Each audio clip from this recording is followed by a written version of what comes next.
From the most unusual tomato to the longest bean you've ever seen, I've got a stack of foods you're going to want to add to your bucket list.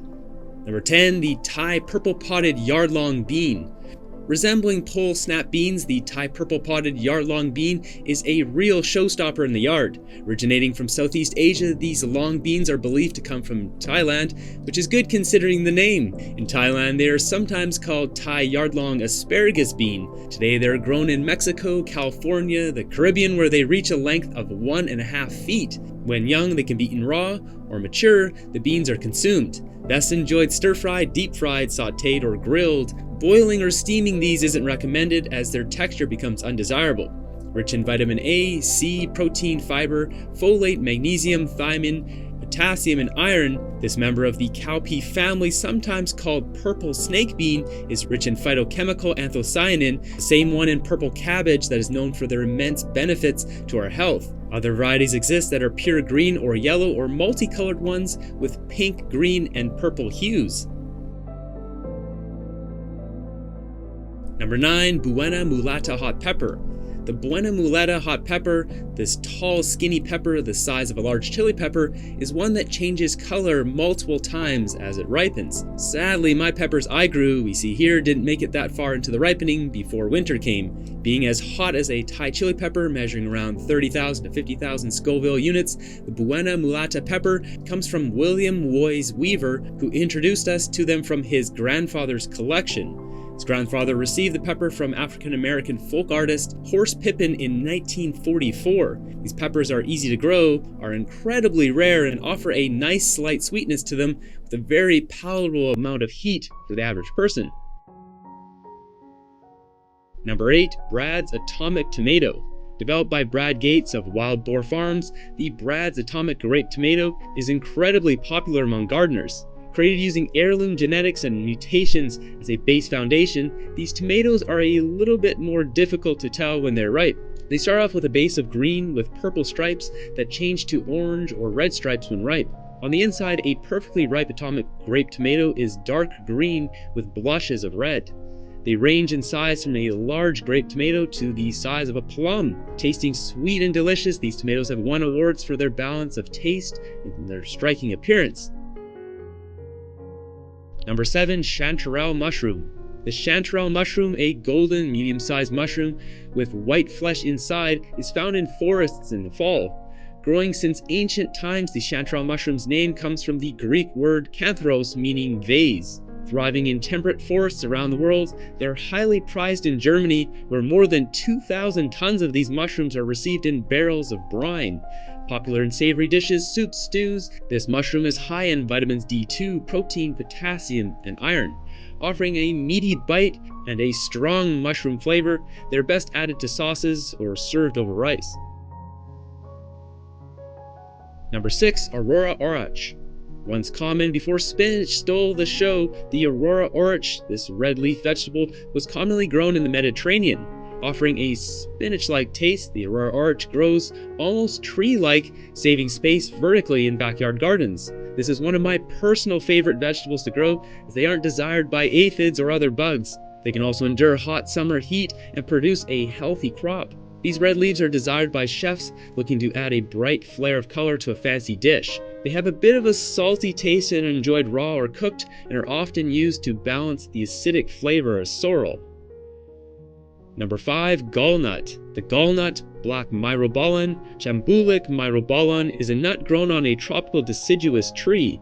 This large tree, native to Sri Lanka, Malaysia, Vietnam, Nepal, and India, is technically not a nut, nor a fruit, but a growth on a tree that is caused by an insect, the Cynips quercusfoli, that drills a hole in a branch of a tree to lay her eggs. The tree will swell up, creating a growth or a gall over this hole, which just happens to be edible. This fruit typically has green outer skin with a lighter green flesh. Considered a drupe or stone fruit, the gall tastes sweet and sour with a mix of astringent, pungent, and bitter. The dry peel is used to cure cough and common cold. This wonderful smelling nut does not smell so wonderful when growing. After the tree flowers, a horrible stench is emitted from the flowers. These smelly flowers are used to produce a yellow dye. The gallnut is not only eaten, but used to create an oil. Used in Ayurvedic medicine, the galnut is favored as one of India's most popular natural supplements. Based on the location it's grown, different varieties have different colors. There are 7 different varieties that are recognized: Vijaya, Rohini, Putana, Amrita, Apaya, Javanti, and Chataki. While most known for the use of the nut, the fruit is edible too with a strong sour taste. These fruits are added to salads, fried, or preserved in brine. The fruit has also been used in the production of black salt. With its distinctive smoky flavor, it's a main ingredient of the spice blend known as chaat masala. Number 4, purple plum radish. The purple plum radish, a French heirloom variety, dates back before 1779 when it was a staple of every garden. The small round radish with vibrant purple color has thin purple skin with white flesh beneath. This radish is crisp with mild sweetness and an overwhelmingly strong, sharp radish taste. Not being a fan of radishes myself, I personally find the purple plum radish to taste exceptionally terrible. Available year-round, this cruciferous root vegetable is unique among different varieties of radish. The purple plum will stay crisp for the majority of its life. This is only important for those of you who enjoy the spicy, peppery, chemical burn taste in your mouth this radish has to offer. The leaves are also edible and horribly spicy as well, which can be added to salads of your arch nemesis. For those of you wanting to ruin a perfectly good soup or stir fry, they can be added to those as well. Can you tell I don't like this radish? This slow bolting radish is tolerant of heat, which has made it more popular to grow in different regions. This quite frankly terrifies me, but I can see this as a perfect food to serve at maximum security prisons. Number 3, Tacca chantrieri. Tacca chantrieri, or the black bat flower, is a species of flowering plant in the yam family. Tacca chantrieri is an unusual plant in that it has black flowers. These flowers are somewhat bat-shaped, or up to 12 inches across, and have long whiskers that can grow up to 28 inches. Multiple different varieties exist, such as one called the white bat plant. What is edible about this plant are tubers and the flowers, if you can endure the bitter taste. The flowers are used in numerous herbal medicines and remedies as they contain riboflavin, protein, carb, starch, phosphorus, niacin, and calcium. The tubers are going to be more enjoyable to eat, but just don't look as cool. Tacca chantrieri is native to tropical regions of Southeast Asia, including Thailand, Malaysia, and southern China, particularly Yunnan province, if you want to get your hands on this one. Number 2, Camellia oleifera. Known for its edible seed oil, the Camellia oleifera produces the camellia seed, which is pressed to yield camellia oil, or sometimes called tea oil. This edible oil is widely consumed in China, where it originates. It's found in forests, thickets, banks or streams, and foothills at elevations of 1,600 to 3,400 feet, or 500 to 1,300 meters. Containing 80% monosaturated fatty acid, the oil produced has a similar composition to olive oil.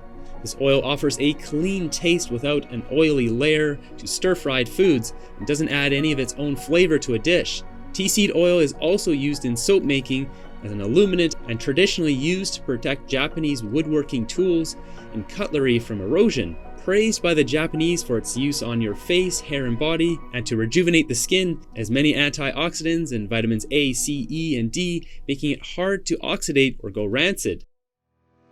Number 1, Zapallo macre squash. Growing up to 2 feet in size, this giant round squash has been grown since ancient times. Available in markets in Argentina, Bolivia, Chile, and Peru, the Zapallo here is on sale on the streets in Huaraz, Peru, which often is only in partial chunks since they are so massive. Within the dark green, thick outer rind is golden flesh that is spongy, stringy, and fibrous. When cooked, they are creamy and soft with a subtle sweet flavor. Available year-round, this squash has 3 main varieties sold: Crespo, Lagio, and Macre. The most expensive one is the one we see here, the Zapallo Macre, because it is the creamiest and most desirable of the 3 when cooked. Zapallo squash is primarily used to thicken up dishes like stews and soups in South America. High in vitamin A, C, potassium, magnesium, and fiber, this vegetable is not only added to soups, is usually baked or roasted and paired with savory dishes, or mashed and served as a side dish. This squash is so incredibly rare. I was lucky enough to get this footage from my friend Laura, who's on her travels.